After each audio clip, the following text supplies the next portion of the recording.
Today I'm making dandelion wine.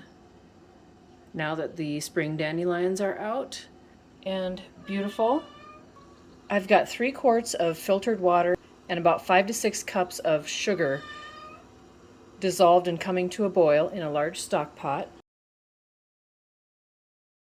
I'll need a little more filtered water to top it off. I've got a quart of dandelion petals removed from the green calyces, 3 oranges that I will zest and juice, a lemon for zest and juice, a little bit of cornmeal, and this is some that I fresh ground in my hand mill. My yeast is going to be my juniper berry yeast that I've had fermenting. And this was my sugar. I used raw natural sugar that I got from Azure Standard. I'll include a link for that in the description box. I've got my zester, my juicer, a large spoon to stir, 2 half-gallon jars for the initial ferment because the dandelion petals will be in there and they're too hard to clean out of a gallon carboy. But I do have a gallon carboy for later with the bubbler on top. But I'll save that until after 3 weeks of the primary fermentation for when I filter the petals out, then it won't be so difficult to clean later. Separating the dandelions from the green calyx on the back is very tedious. The easiest way to do this, the quickest way, is I take my fingernail and I split the base of the calyx open, and then it's kind of like an artichoke in here, where you can just take my other fingernail and just kind of scrape them out, sort of like artichoke petals. And then you get just the petals, not the green. Just like this, just kind of scrape it out. And it leaves the green. You can have a little bit of green, but you don't want a whole bunch or it'll make it bitter. I'm going to continue to do the rest of these and add this to the jar. Make sure that your dandelions are from a source that is uncontaminated and hasn't been sprayed. I've got the sugar water boiling, so I'm going to turn that off and let it come to room temperature over the next couple of hours before I go to the next step. My sugar water is cooled to lukewarm. It's 90-ish degrees, so now I'm going to zest my citrus. And I've just done the lemon with my micrograter. You don't want to scrub back and forth and go crazy with it, because you don't want any of the white pith. I have gone down to just 1 scrape on the micrograter so that I eliminate or reduce the amount of white pith I get. So let me show you what I'm talking about. You're just going to go one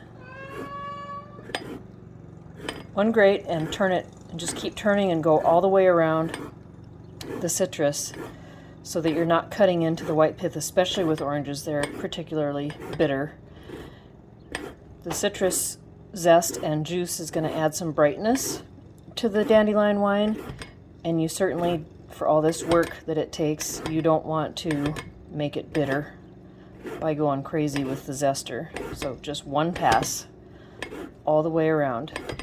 I'll finish zesting these into these bowls, and then I'm going to juice them.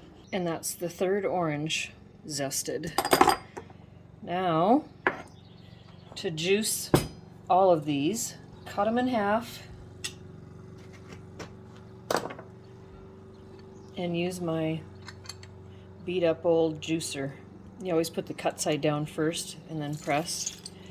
I'll save these citrus to start a new vinegar, citrus vinegar, which I've already created a video on, which you can see in the description box if you want to know how to make that and how to use it once it's finished.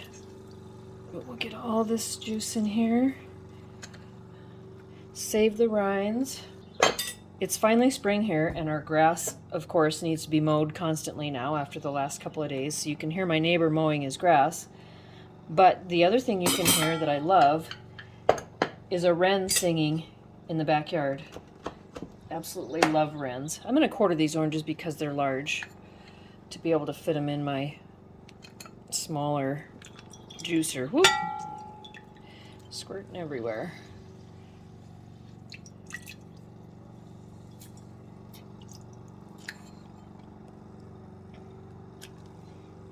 I'll be back after these are all done.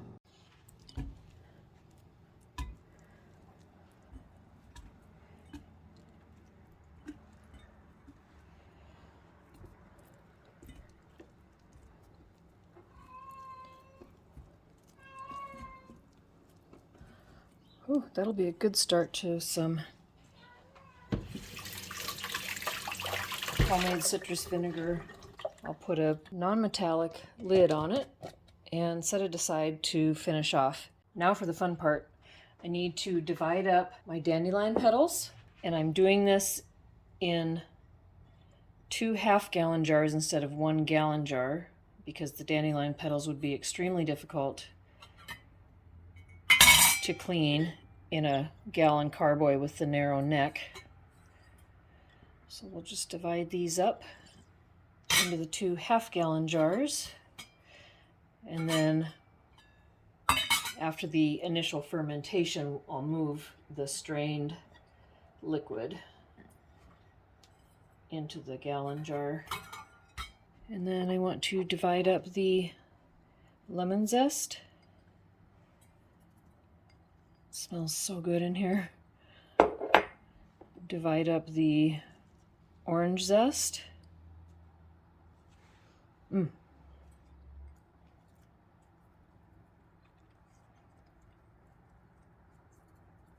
I've got 1 cup of the fresh squeezed lemon and orange juice, so I'm gonna divide it up half a cup approximately in each, if I can eyeball it.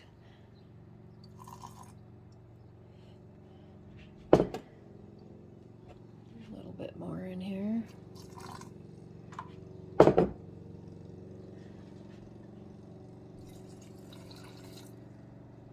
And the last thing I need is 1 cup total of my fermented juniper brewing yeast. You can see the juniper berries going up and down. That means it's still active, and it's been going for a month and 7 days, so 5 weeks it's been fermenting. I put it in the fridge maybe a week ago just to make sure it was still viable.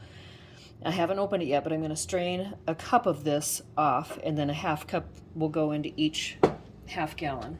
Oh yeah, oh my gosh, it just, I can't tell you how good this smells. It just smells amazing. Now we'll divide this 1 cup of juniper berry fermenting brewer's yeast into each half gallon jar. Half cup into here. Now for our yeast nutrient, I'm going to use some of my fresh ground cornmeal, just a pinch. My fingernails are stained from processing the flours. So another pinch in this jar. Now we need to get the sugar water divided up into each jar. It's lukewarm. Everything else we need is already in each jar.